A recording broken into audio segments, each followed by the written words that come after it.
welcome, hello, and thank you for tuning in to Wrong End of the Stick podcast for episode 70 with me, Zach Eaton, and skipper Jonathan Nimmo. How are you today? Surprised that we've got to episode 70. Amazing, isn't it?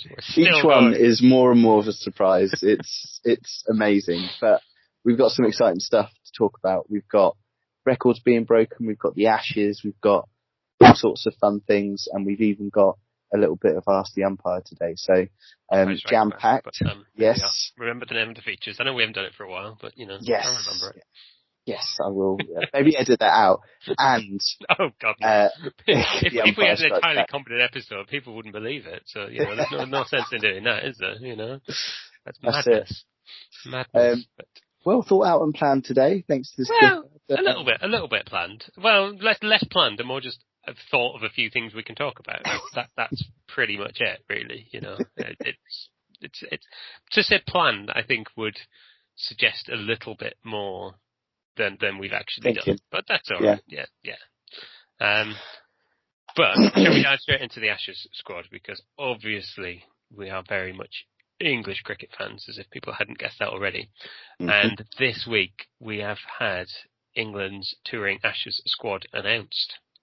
Yes. We had a 17-man party announced for it. 10 of them have never toured Australia before. There's some big names missing for various reasons.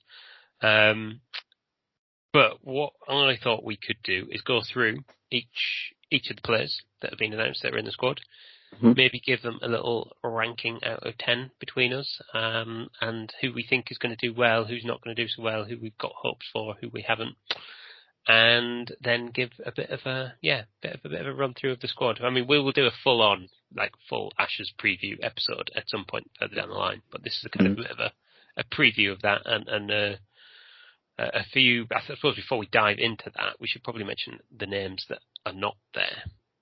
So there's sort of two obvious names that are not there are Ben Stokes and Jofra Archer. Yep. And they're the two that England probably needed to be there and fit and healthy and firing in order to stand a chance. But maybe that's going too far into what we're saying. But I think Ben Stokes obviously had his break from cricket and he's now having an operation as well, which pretty much rules him out anyway. So I think one way or the other, he was never going to be going. And Jofra Archer, again, unfortunately injured and still not fit, I think, with that sort of recurring elbow problem that he's got. Yeah. It's a severe blow. I mean, you've got I don't know if he's obviously on a hiatus, but formerly the world number one all-rounder. And, England's kind of ace in the hole wild card pace bowler, and in Australia they were both two different terms, weren't they? Ace in the hole, wild card. He's not a wild card at all. He's not, but he's just. Well, to be honest, he is, and it's arguable, but he's probably up there in the conversation with the best player in the world. Certainly for me, probably. I don't think there's much debate. I think he's the best all-rounder in the world, and for me, he's probably the best player in the world. I think he walks into any other team. I think he would walk into that Australia team. And there's not many English players that you would say that about, to be honest. We're talking about Archer, or we're talking about Stokes? Stokes. Oh yeah, Stokes, yeah. Yeah. Archer, I think everyone's looking forward to Archer, because Archer was very much what England need in Australia. He's a pure, fast bowler, actual proper pace that England have lacked. They've been criticised for their attacks going there and not being quick, because that's what you need to win in Australia. We'll go through the squad in a minute, but that's what England are pretty much ending up going with. Is a swing bowling attack that's not necessarily. It's not the right conditions, is it? We know that it's not. It's great when it works over here, but we know that that's not what we need to be armed with. In that subcontinent. So,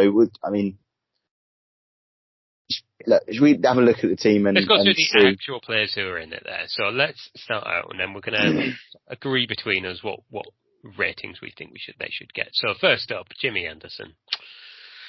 Well, what can you say about it? He obviously is, highest fast bowler, wicket taker of all time. He's got 1,000 first-class wickets now.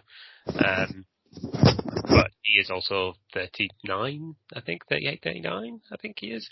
And has also not necessarily enjoyed a huge amount of success in Australia previously. So I think there will be a day-night match, though. And I think the day-night match where they're using the pink ball that's sort of notoriously for swinging a lot, I think you have him in your squad for that game, if not much else.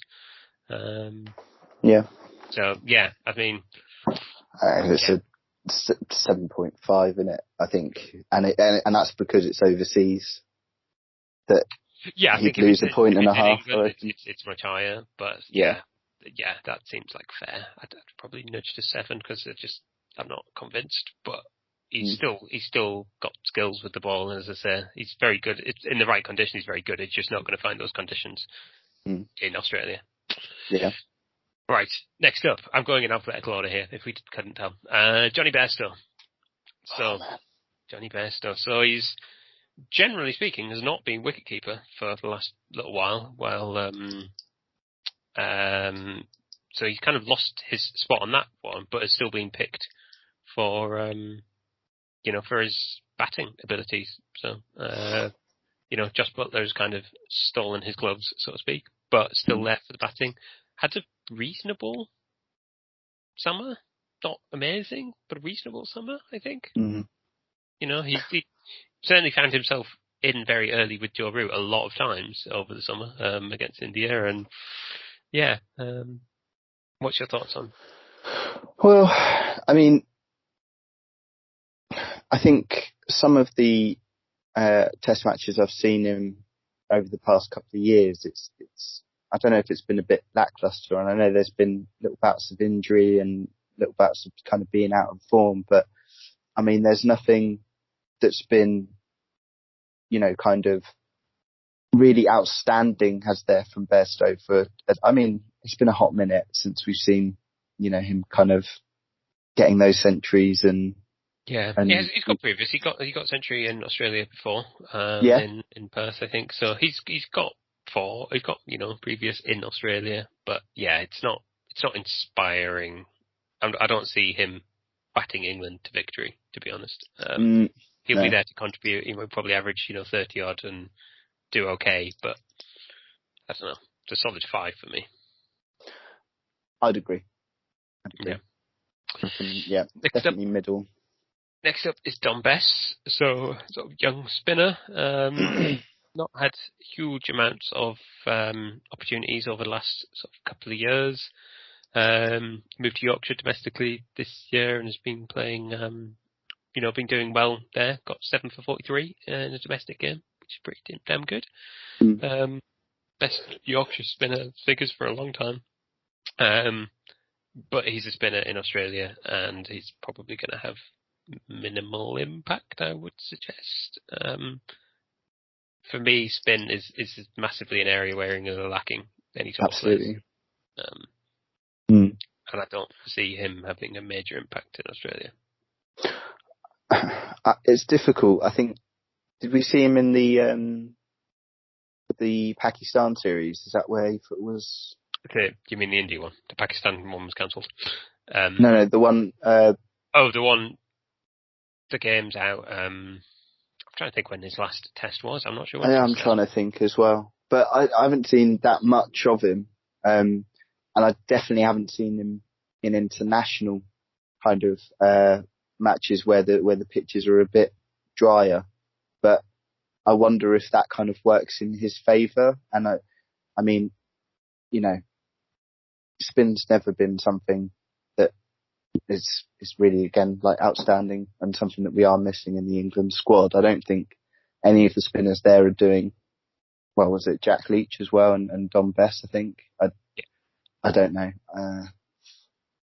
I couldn't say what. I can't remember really any memorable performances from Dom Bess. I know I know there was a lot of appeals in some games, but yeah, I don't know how many have fallen from him, how many LBs he's got, but yeah. I don't know. Yeah. Yeah, not inspiring. making too many noises. A 2 for me.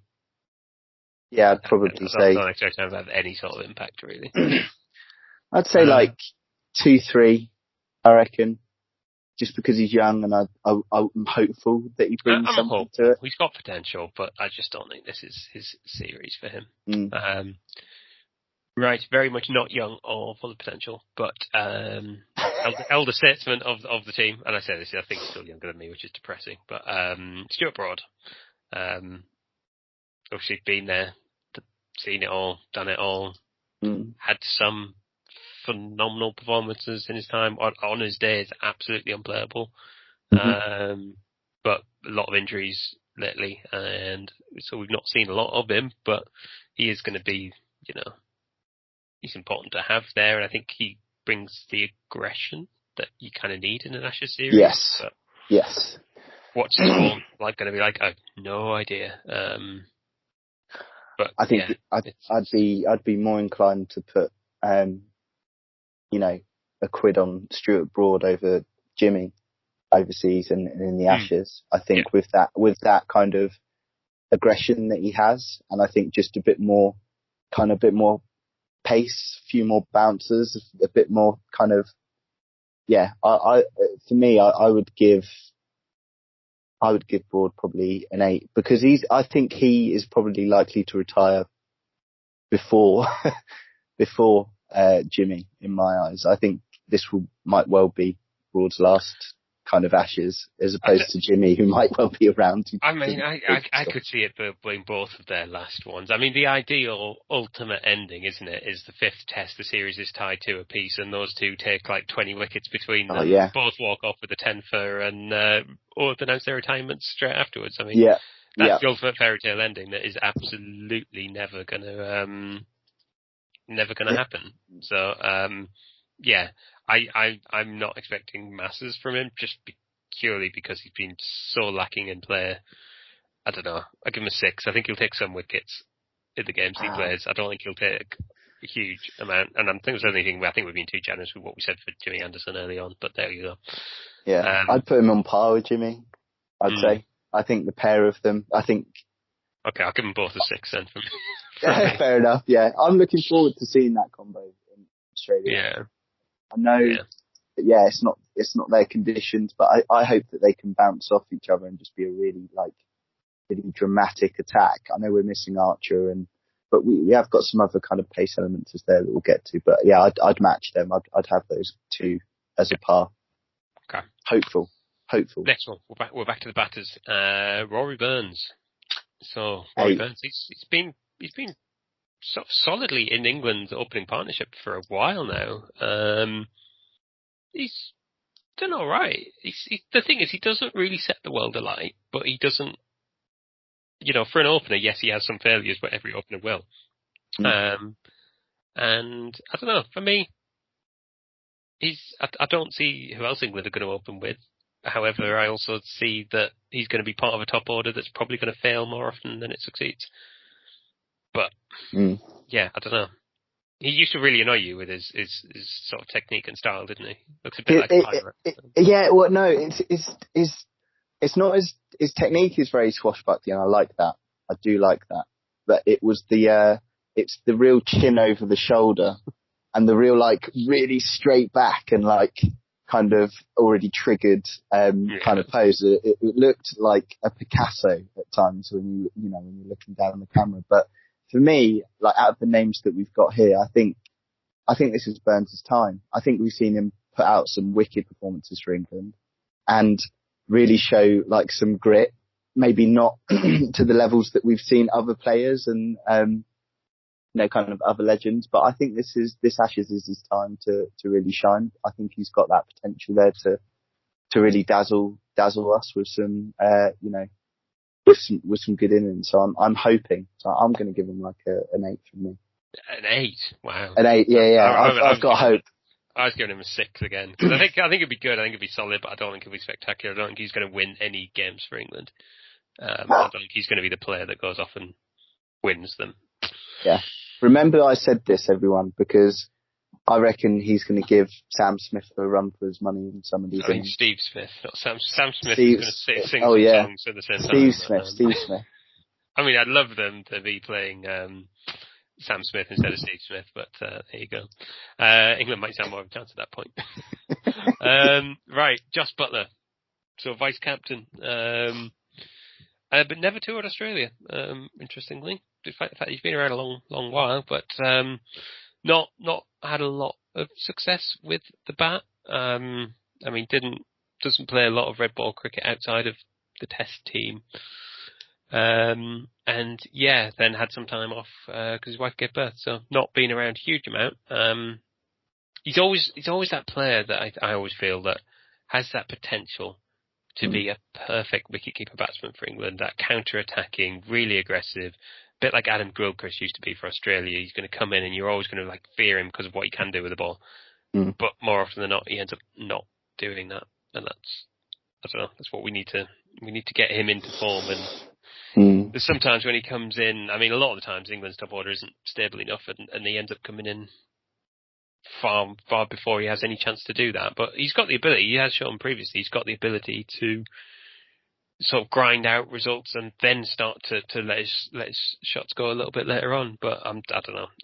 He's certainly got the ability. It's just whether he can find that form in Australia. I hope so. As I said, we've never seen him touring there, so it'll be really good to see if he thrives on that kind of hostile atmosphere. Some players do. Some players really thrive on that and excel in those conditions. So yeah, I think he's good behind the stumps. I think he's quick with his hands, and I think that's really, for me, what this is about in terms of who we've got in the squad with the gloves. And I think you can always rely on Josh Butler to perform there. And I think he will be fine under the aggression. It is the form in the batting that I think might be, whether or not he sort of delivers everywhere else. And hopefully he does. And I think, we've always admired that kind of, I think that's how we wish we could bat when Josh Butler's on a good day. That really kind of,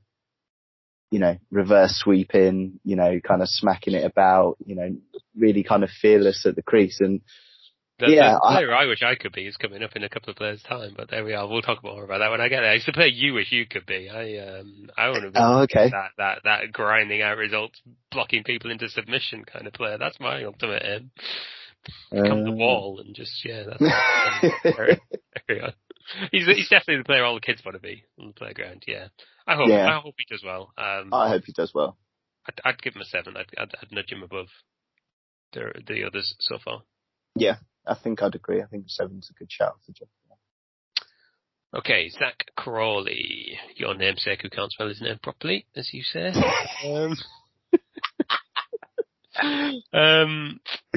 So yeah, I mean, very much got potential. One of those sort of top order batsmen. Burst onto the scene with massive score last year. Yeah, that was only last year, wasn't it? And I think there's massive potential there, but he's just got to find his form and find it consistently. So yeah, yeah. I forget that game where we got that big score. We got like 100 and odd, and absolutely smashed it, but. I don't know. I think he's made a few silly mistakes in some games since then. He has, yeah, that is true. And it's always the way with cricket that you see like this kind of potential come up, and if that pressure, and it's the Ashes. There is a lot of pressure.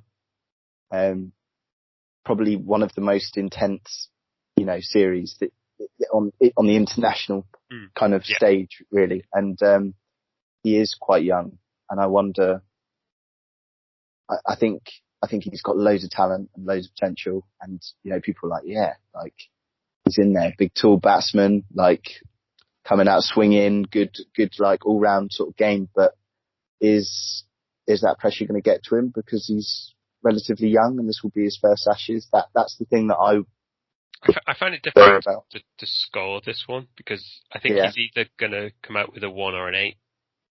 So I think he's either going to have a really terrible series where he scores basically nothing and probably gets dropped, or he's going to be a really solid player come for back a England hero. at the top of the order, and is going to have a phenomenal series. And I don't think there's much in between. If I'm honest, I think he's probably more likely to get the 1 than the 8, but that's kind of where I see it. I think he's either going to do really well or really badly. I don't think there's going to be much in between ground for him.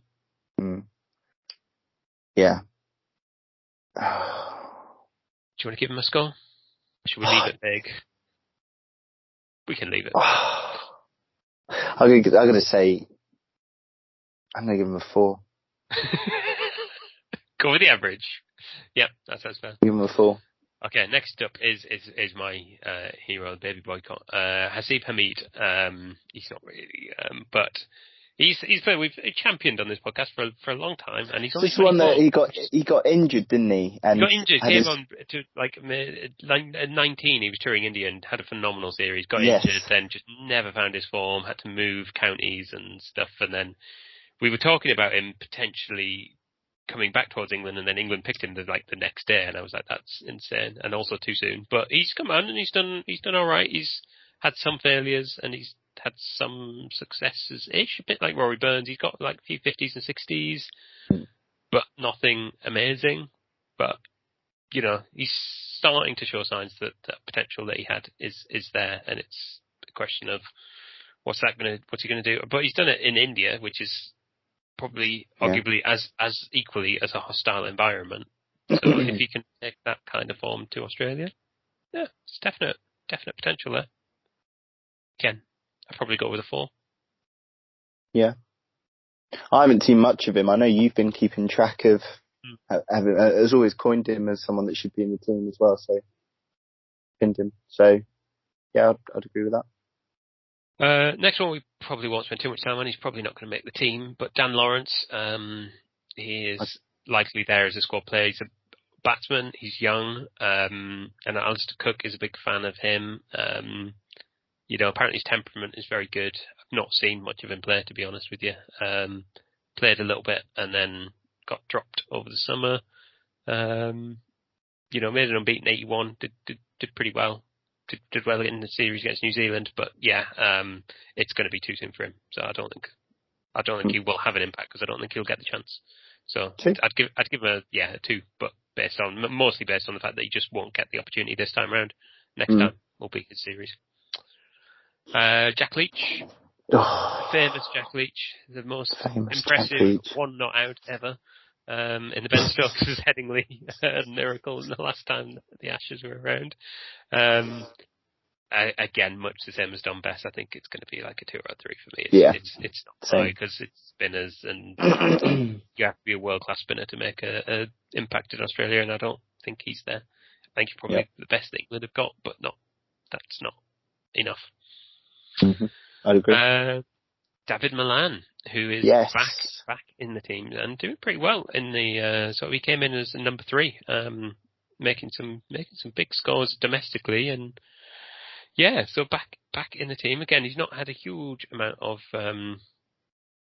opportunities in the Test team since he's come back into it, but he's doing well, and again he's one that has previous in Australia. He got 140 in Perth against Australia previously, although that was a long time ago now. So, he's got some potential. I still think he's going to be part of that top order that collapses more often than it succeeds, though. Personally. Okay. Good player. What would you score him? 4. 4? Yeah. What did I give Rory Burns? I can't remember. This is not good. I should have been writing these down. I've done nothing of the sort. Well, I gave Rory an 8. I think you said a 6 or 7. I'll give him a 6. Yeah, I think Burns will do better than Milan. Yeah, so. But 4, I'd say I would put Milan above maybe 5. Kind of Crawley and Bairstow and. No, I think Bairstow will do better than Milan. Okay. Bairstow solidly there. Yeah. Okay. Craig Overton. So yes, he has played some Ashes tests, but it's never ended terribly well for him. But he's tall and he's quick, and although we've not seen it produce amazing things, he's pretty rigid. He's pretty stiff, isn't he? Though he is. Yeah, he's pretty rigid. I don't know. I mean, sometimes I watch him and I think he plays like, you know, a science teacher who's subbing in for the PE teacher that's not in. Do you know what I mean? Like, I do know I'm what you just mean. like, come on, like, where's your, barely any trigger and just very, I don't know, just like, Yeah. not He's my decent with kind the of bat style. as well, and He he is all right. I don't know. He's somebody that if England had, Archer and people that were definitely going to be fit, he's not going to get near the team. Yeah. But he's somebody that if you do bring him in, I think he's going to do all right. Mm. So I don't know. I give him a 4 as well. Yeah, I'll go with that. Ollie Pope. Ollie Pope. Ben Stokes 2.0. Potentially. I like Ollie Pope. I He's like got a lot of him. potential. I don't think he's fulfilled it yet. I think he's scored some big scores, and I think there's flashes of it. He just needs to get it there consistently. But I definitely think there's potential there, and I think he's probably a 6 for me. I think he's got potential to have a bit of a breakout tour where he actually, yeah. I hope so. Yeah, I'd agree with that. Yeah. The other Ollie Robinson. It's again fairly new to the team, but a quick bowler. So yeah, I'm hopeful again. I'm hoping he's put all of that. He had all the issue with the tweets that we talked about in a previous episode and stuff, but he looked good other than that. And I think again he's got the potential, and I think again on Australian pitches in Australian conditions where you need pace, he's as good as we've got at this point, which is probably a bit of a concern, but I don't know. 4. I'm just giving 4s to everyone now. Yeah. I forgot what our scale was looking at, but yeah, I've given 4s to everyone. I haven't seen too much of Ollie Robinson, so I'd be inclined to agree with you. I've probably got more of opinion on the last 2 that we've got coming up, so. Well, before we get to those 2, we have Joe Root. Yes. Don't forget him. Get a skipper, yeah. He's the only 9 in my team because he is probably. Give him a 9. You give him a 10. How do you not? If England win, the only way England have to win any of those 5 tests is if Joe Root carries on the form that he showed over the summer. England have no other route to victory than Joe Root getting into that form and just batting forever. Yep. I don't see, and even if he does, we still might not win. But that's the only way I see us winning anything is if Joe Root is there. So in terms of potential impact players for England, he is top of them all. Okay. And he's also, for me, is there a better batsman in the world than him at this point? Right now, in terms of form and everything else, I think you struggle. And test. If you're picking this England team right now, and overnight last night, Steve Smith discovered he's got an English passport, and you can pick him or Joe Root, who do you pick? Oh, stop it. I'm not doing this. It's really close, isn't it? That's the thing, it's though. Ridiculously close. It's not an obvious, oh, well, I definitely have Steve Smith. I'd be like, I don't know who I'd pick. And that's, yeah. And therefore, I think that's where we're at. Joe Root has to be in amazing form. So there you go. That's why I'm giving him a 10. There you go. I'll go for a 9, but yeah. Right. Last 2 bowlers. And I think Chris Woakes to start with. I find this really tough because I really like Chris Woakes, and I think I think in English conditions, again, he's a brilliant player. I think he's a fantastic all-rounder because he can bat, and I've seen him bat really well. I've talked about it on the podcast before. And in the right conditions, he's a great bowler. He gets it moving, and that's really good. But that's not what happens in Australia. And England are taking a player to Australia that's unlikely to succeed there. And I feel bad for him. But he will go and he will, give it everything he's got. But I'm just not convinced. I'm not convinced he's going to do anything. I'll give him a 4. A 4? Yeah. Give Woakes a 4? Yeah. I just don't think he's, in Australia though. That's it. This series is going to be brutal for England. It's going to be, I'm expecting nothing other than a 5-0 to Australia at this point. Come on if England now. are to avoid a 5-0, as well as Root working wonders, the next man has to play and play well, and it's Mark Wood. And I think I like Mark Wood. He's just accurate. He's quick. He's it's exactly what England need. Yeah. If we can keep him fit. Yeah. What England ideally needed was him and Jofra Archer, because that would actually scare the Australian batsmen. Because they are two extremely quick. Just an absolute cannon and a sniper on either end of either run up. That you would be rattled, because Mark Wood is dangerous. Like, I like the way he bowls.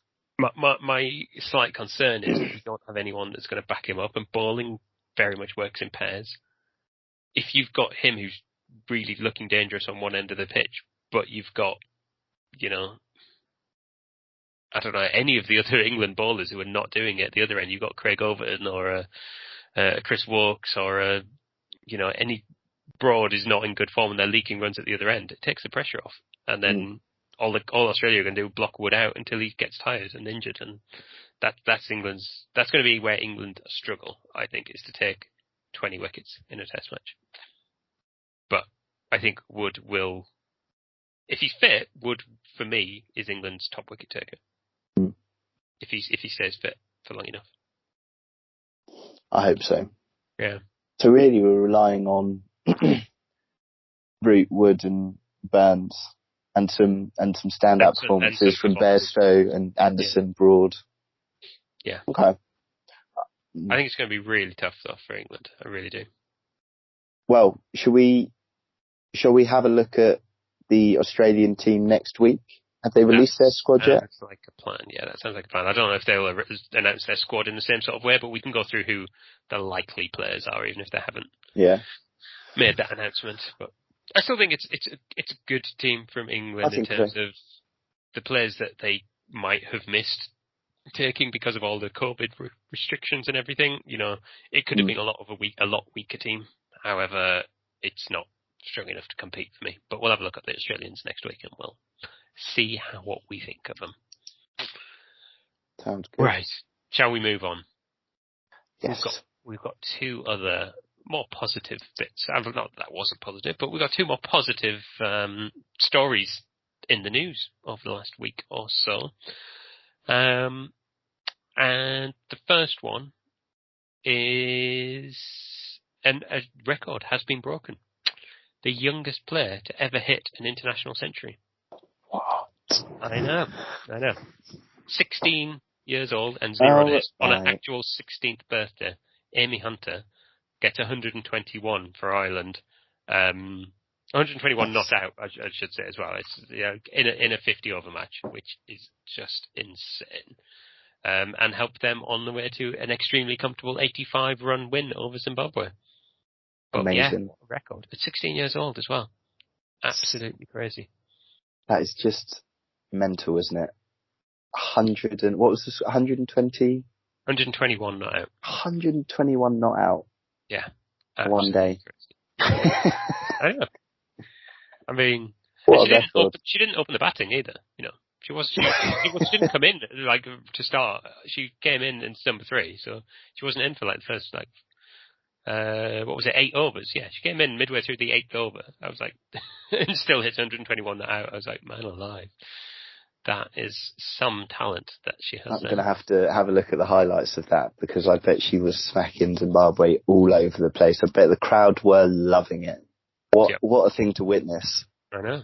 In any cricket game on a one day for someone to get a century, and not only that, but to be the youngest player to do it on their birthday. Yeah, I know. I know, amazing. So, smashing stuff. And the final bit before we get to the Umpire Strikes Back is, we got quite excited about Cricket 19, the game, didn't we? When it was out, yes. Played a few games, we did a few live streams. Not sure I ever lost my undefeated title to you. Not sure I did. Maybe once, possibly. I can't really remember. However, there's a new version coming, so it's all up for grabs again. My crown is going to be on the line. Cricket 22 is coming. So it's from the same makers.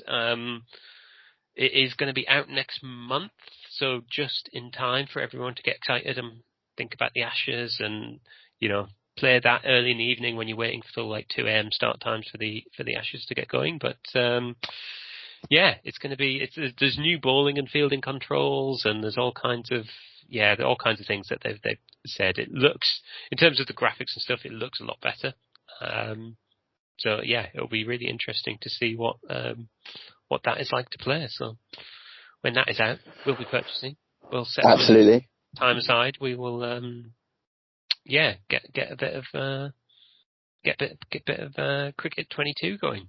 I think we'll get some streams going and some exciting news as well, which the Cricket 19 didn't have. Is going to be kind of introducing stuff like the Big Bash, Caribbean Premier League, and the 100 as well involved in there. Yeah. Oh, that's going to be fun.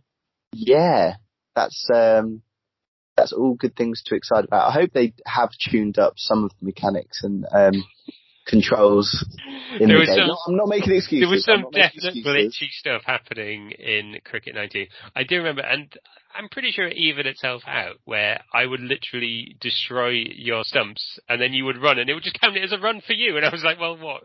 That ball out doesn't count anymore. I definitely caught you out a couple of times that it didn't count. I was like, I don't know what's happening here. I think you just dropped them, mate, and forgot about it, to be honest. But oh dear, but yeah, so it looks as if they've really polished it up. I mean, it's been a few years, so I would hope so. But there's sort of new commentators and all kinds of different things. There's a career mode, which I always love a bit of a career mode. Yeah. So we can get some of that going. So 25th of November for anyone who wants to look out for that, and that's going to be on Steam and PlayStation and Xbox and all the usual fun places that you can go and get that. So good times. We'll have to do our own Ashes to see we if definitely will. Anything. I mean, we did that last time, didn't we? And yeah. We got to decide who's going to be. I was, but I definitely won. I can't remember which team I was controlling at that point. I think you were Australia. I feel like I was Australia, which gave an unfair advantage to me. But I'll take it. Maybe I'll be Australia this year, see if that helps. my sorry situation with Cricket 19 or any cricket game. Right. Shall we do Umpire Strikes Back before we finish? Yes. Right. Shall I kick us off? Okay, yeah. Okay. So, this is the situation. There's a batting side. They need 6 off the last ball just to get a draw. So they're in a very perilous situation. And there is a ball that is bowled and it's cracked and it's a good shot and it's heading towards the boundary. So it looks as if it's heading for a 6. Yep. But the fielder takes off his shoe and knocks the ball out of the air with his shoe. So he launches his shoe at the ball, knocks it out of the air. What do you do? The batsmen haven't run, by the way. They've just stood going, what the hell has just happened? But what do you give? I mean, for me, it would be, I suppose, is it like kind of throwing your glove at it? So it's an instant 5-run award? And would there be a dispute to replay the ball as well? I don't know. I'll go with that. I seem to remember there's some kind of obstruction that's either 4 or 5 runs automatically rewarded to the batting team for that kind of jazz. So I think that would happen. And I'm going to say that, I'm going to say that the umpire might award them another go at it. But it's probably wrong. It's probably just 5 runs and they'd have to take the L. But that's what I say. I haven't got my sample already, but I'm going to give you a ding on that one because no way. That's good. Apart from the fact that you said they give them another go at it, they absolutely would not give them. No, I didn't think they would. It absolutely is, and you nailed it pretty quickly. So I'll give you the point on that one. Was it 5 runs? Fielding. It is 5 runs. It's 5 penalty runs. So basically, they lose by 1 run. Yeah. instead of getting the draw. So, I mean, effectively, it's clearly not in the spirit of cricket, and you'd have to report it. And if that happened, there would be I mean, can you imagine that happening in the God, and, Steve Smith launches his boot at it, and, to be fair though, I'd be pretty impressed. I mean, I would, but I wouldn't put it past them trying it. It's Australia, and they'll try anything. But it's definitely not in the spirit of the game. But yeah, pretty much spot on. Yeah, they just don't get the extra go there. But yeah, other than that, nailed it. Nice. Cool. Right, see if I can topple this one. I kind of like this one. So, batting team with wickets in hand, they're chasing quick runs to win an ODI, but the light is fading. All right, so bowlers appear to deliberately bowl 2 or 3 wides and over to avoid defeat. What do you do? Ooh, that's really tricky. I mean, I don't know what you can do at that point, other than have a word with them and be like, "Oi, stop it." Obviously, they're costing themselves runs, but they don't care about that. They're just trying to delay the game.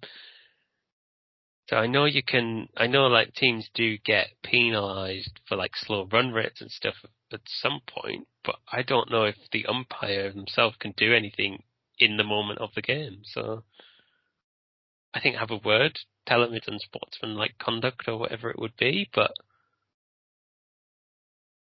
I suppose, I don't know. Yeah, that's it. I don't know.